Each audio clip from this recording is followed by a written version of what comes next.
മക്കളെ, നമ്മുടെ കഴിഞ്ഞ വർഷം നടന്നേക്കുന്ന നീറ്റിൽ ഓൾ ഇന്ത്യ കോട്ടയിൽ അവസാനത്തെ റാങ്ക് കിട്ടിയേക്കുന്ന കുട്ടിക്ക് കിട്ടിയേക്കുന്ന മാർക്ക് ഈ വർഷം 2025 വരുന്ന സമയത്ത് എത്ര മാർക്കുള്ള കുട്ടിക്ക് അഡ്മിഷൻ കിട്ടിയേക്കാം?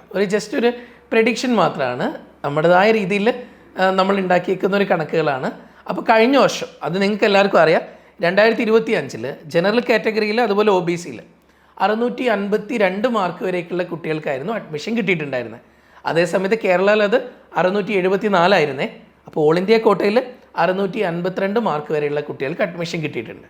അങ്ങനെയാണെങ്കിൽ ഈ ഒരു വർഷം നമുക്കൊരു 510-520 കുട്ടികൾക്ക് ഓൾ ഇന്ത്യ കോട്ടയിൽ ജനറൽ കാറ്റഗറിയിലും OBCയിലും നമുക്ക് അഡ്മിഷൻ കിട്ടുമെന്ന് പ്രതീക്ഷിക്കാം.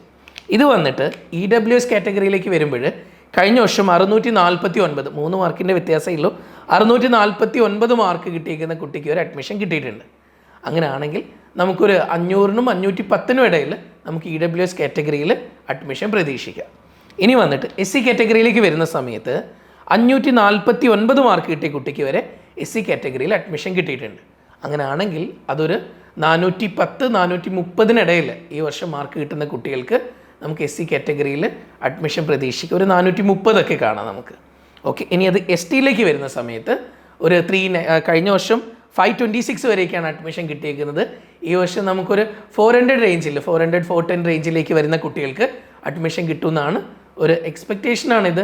ഒരിക്കലും ഇത് കറക്റ്റായിട്ട് വരുന്ന കാര്യങ്ങളല്ല, നമ്മൾ പ്രെഡിക്റ്റ് ചെയ്യുന്ന ഒരു കാര്യം മാത്രമാണ്. ഒരിക്കലും ഇത് കറക്റ്റ് ആയിക്കൊള്ളണം എന്നൊന്നുമില്ല. എന്നാലും ഈ വർഷത്തെ എക്സാമും അതുമായിട്ട് ബന്ധപ്പെട്ടിട്ടുള്ള കണക്കുകളും വെച്ചുകൊണ്ട് ഞാൻ നിങ്ങളോട് കമ്മ്യൂണിക്കേറ്റ് ചെയ്യാണ്. ഓക്കെ മക്കളെ, ഇനിയും വരുന്ന ദിവസങ്ങളിൽ മറ്റ് വീഡിയോസായിട്ട് നമുക്ക് കാണാം.